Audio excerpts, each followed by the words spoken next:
வணக்கம். நீங்கள் இணைந்திருப்பது உதய டிஜிட்டல் வலையொலியின் இரவு நேர பிரதான செய்திகளுடன். செய்தி தொகுப்பு உதய டிஜிட்டல் செய்தி பிரிவு.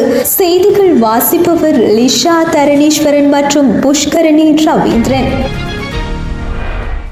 அரசியலில் சி.வி. விக்னேஸ்வரனுக்கு ஏற்பட்ட நிலைமையே மருத்துவர் ராமநாதன் அர்ச்சனாவுக்கும் ஏற்படும் என அகில இலங்கை மக்கள் எழுச்சி கட்சியின் தலைவர் அருள் ஜெயந்திரன் தெரிவித்துள்ளார். சமகால நிலைமைகள் தொடர்பாக யாழ் ஊடக அமையத்தில் நேற்றைய தினம் நடைபெற்ற ஊடக சந்திப்பில் கலந்து கொண்டு கருத்து தெரிவித்த போதே அவர் இவ்வாறு தெரிவித்தார். இது தொடர்பில் மேலும் தெரிவிக்கையில், மருத்துவர் அர்ச்சனா சாவகச்சேரி ஆதார மருத்துவமனை பிரச்சனையை பயன்படுத்தி நாடாளுமன்ற உறுப்பினராகியுள்ளார். அது சிறந்த விடயம். ஆனால் அந்த விடயங்களை நிரூபிக்க அவர் தவறு. அவர் தவறாக செயற்படுவதால் தற்போது பல வழக்குகளை எதிர்கொண்டுள்ளார். யாழ்ப்பாணம் போதனா மருத்துவமனை பணிப்பாளர் மருத்துவர் சத்தியமூர்த்தியுடன் தற்போது தானே பெரிய ஆள் என்பது போல் அவர் முரண்பட்டுள்ளார். அரசியலில் விக்னேஸ்வரனுக்கு ஏற்பட்ட நிலைமையே மருத்துவர் ராமநாதன் அர்ச்சனாவுக்கும் ஏற்படும். எதிர்வரும் காலத்தில் அனுரகுமார திசுநாயக்க தலைமையிலான தேசிய மக்கள் சக்தி அரசுடன் இணைந்து தேர்தலில் போட்டியிடுவதற்கு நாங்கள் தற்போது தீர்மானித்துள்ளோம். நாட்டில் பெரிய மாற்றத்தை ஏற்படுத்துவதற்காக நாங்கள் தற்போது தயாராகி வருகின்றோம். அத்துடன் வடக்கு மாகாணத்தை சிங்கப்பூராக உயர்த்துவதற்கு எம்மை போன்ற வர்த்தகர்களை மக்கள் தெரிவு செய்ய வேண்டும் என்றார். காசோலை மோசடி தொடர்பில் முன்னாள் நாடாளுமன்ற உறுப்பினர் மற்றும் அவரின் முன்னாள் செயலாளர் வவுனியா போலீசாரால் கைது செய்யப்பட்டு வவுனியா நீதிமன்றத்தில் முன்னிலைப்படுத்தப்பட்டுள்ளனர். காணி ஒன்றினை குத்தகை அடிப்படையில் பெற்றுத்தரவும் கூறி 20 லட்சம் ரூபாய் காசோலை மோசடி தொடர்பிலேயே இருவரும் போலீசாரால் கைது செய்யப்பட்டனர்.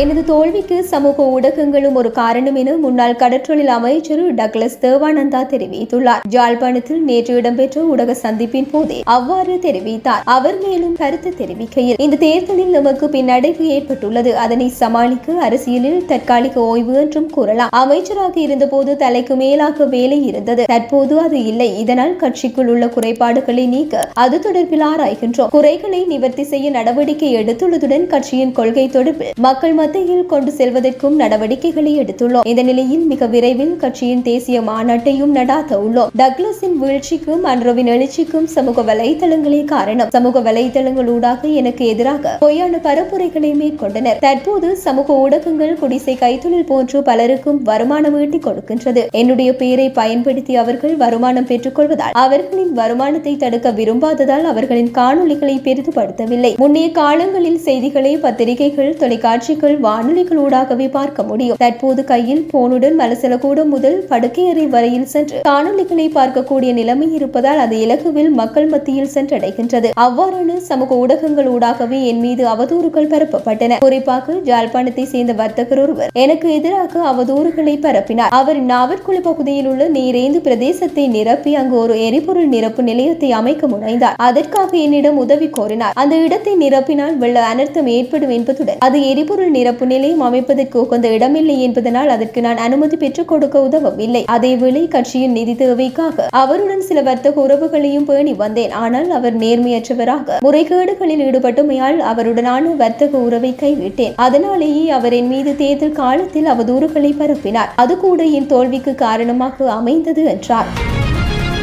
முள்ளிவாய்க்கால் மேற்கு கடற்கரையில் 103 பயணிகளுடன் கரையொதுங்கிய மியன்மார் படகு இன்றைய தினம் காலை திருகோணமலை அஸ்ரப் துறைமுகத்தை சென்றடைந்துள்ளதாக தெரிவிக்கப்பட்டுள்ளது. குறித்த நபர்கள் திருகோணமலை நீதிமன்றத்தில் முன்னிலைப்படுத்தப்பட்டு பின்னர் நாமக்கல் வித்தியாலயத்தில் தங்க வைக்க ஏற்பாடுகள் செய்யப்பட்டுள்ளதுடன் அவர்களுக்கான உணவு உட்பட ஏனைய வசதிகளை திருகோணமலை பட்டணம் சூழலும் பிரதேச செயலகம் முன்னெடுத்து வருவதோடு ஏனைய அரசு திணைக்களங்களும் தயார் நிலையில் உள்ளதாக தெரிவிக்கப்பட்டுள்ளது. முள்ளிவாய்க்கால் மேற்கு கடற்கரையில் 103 வெளிநாட்டு பயணிகளுடன் படகொன்று நேற்று கரையொதுங்கியிருந்த நிலையில் குறித்த படகொன்று திசை மாறி வந்து கரையொதுங்கியுள்ளதாகவும் குறித்த படகில் 35 சிறுவர்களும் ஒரு கர்ப்பிணியும் உள்ளடங்குகின்றமை குறிப்பிடப்பட்டது.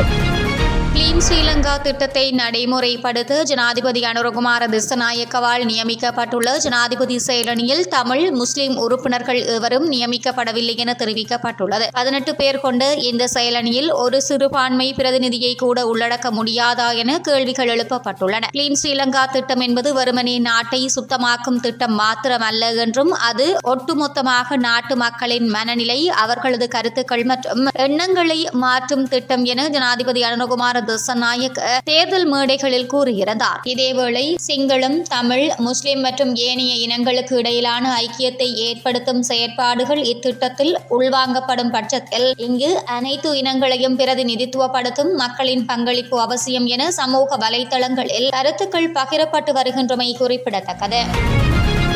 எதிர்வரும் நத்தார் மற்றும் புத்தாண்டு தினத்தை முன்னிட்டு பொதுமக்களின் பாதுகாப்பிற்காக விசேட பாதுகாப்பு வேலை திட்டம் ஒன்று முன்னெடுக்கப்படவுள்ளதாக போலீசார் தெரிவித்துள்ளனர். இதற்கமைய மேல் மாகாணத்தில் மாத்திரம் 6500 போலீஸ் உத்தியோகத்தர்கள் கடமையில் ஈடுபடுத்தப்பட்டுள்ளதாக போலீஸ் ஊடக பேச்சாளர் சட்டத்தரணி சிரேஷ்ட போலீஸ் அத்தியட்சகர் புத்திக மனதுங்க தெரிவித்தார். மக்கள் அதிகம் கூடும் வழிபாட்டு தலங்கள் மற்றும் விற்பனை நிலையங்களில் திருடர்கள் மற்றும் குற்றவாளிகளை அடையாளம் காண சிவில் உடையில் 500க்கும் மேற்பட்ட போலீஸ் உத்தியோகத்தர்களை ஈடுபடுத்த எதிர்பார்த்துள்ளதாக போலீஸ் ஊடக பேச்சாளர் மேலும் தெரிவித்தார். கத்தோலிக்க தேவாலயங்கள் உள்ளிட்ட மதஸ்தலங்களின் பாதுகாப்பிற்காக நாடளாவிய ரீதியில் விசேட வேலை திட்டம் அமுல்படுத்தப்பட்டு வருவதாகவும் இதையெல்லாம் உங்களுக்காக செய்ய எங்களுக்கு உங்கள் உதவி தேவை. இதனை விட உங்களை சுற்றியுள்ள அந்நியர்கள் மற்றும் சந்தேகத்திற்கிடமான நபர்களை பற்றி அருகில் உள்ள போலீஸ் நிலையத்திற்கு தெரிவிக்கவும் என்றார்.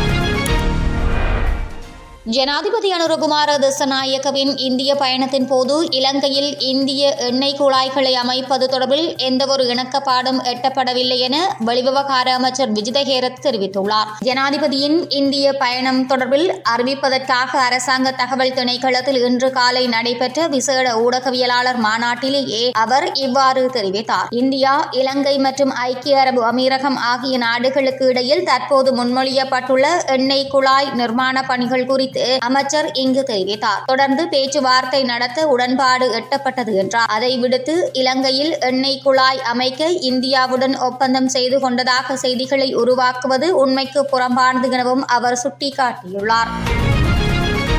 இலங்கைக்கு அரிசியை இறக்குமதி செய்வதற்காக வழங்கப்பட்ட கால அவகாசம் எதிர்வரும் ஜனவரி மாதம் 10ஆம் தேதி வரை நீடிக்கப்பட்டுள்ளதாக வர்த்தக அமைச்சு தெரிவித்துள்ளது. நாட்டில் ஏற்பட்டுள்ள அரிசி தட்டுப்பாட்டிற்கு தீர்வாக அரிசி இறக்குமதிக்கு அனுமதி வழங்கப்பட்டிருந்தது. அதன்படி அரிசியை இறக்குமதி செய்வதற்கு வழங்கப்பட்ட கால அவகாசம் இன்று நள்ளிரவு 12 மணியுடன் நிறைவடைய உள்ளது. தற்போது வரையில் தனியார் இறக்குமதியாளர்கள் மூலம் 35,600 மெட்ரிக் டன் அரிசி இறக்குமதி செய்யப்பட்டுள்ளதாக இலங்கை சுங்க திணைக்களம் தெரிவித்துள்ளது. அரசாங்கம் மூலம் அரிசி இறக்குமதி செய்யப்படும் என அறிவித்திருந்தாலும் கூட நேற்று வரையில் அரிசி இறக்குமதி செய்யப்படவில்லை என்பதும் குறிப்பிடத்தக்கது. இத்துடன் உதயம் டிஜிட்டல் வலையொலியின் இரவு நேர பிரதான செய்திகள் நிறைவடைகின்றன. தொடர்ந்து நாளை காலை நேர செய்தி அறிக்கையோடு இணைந்திருக்கலாம். வணக்கம்.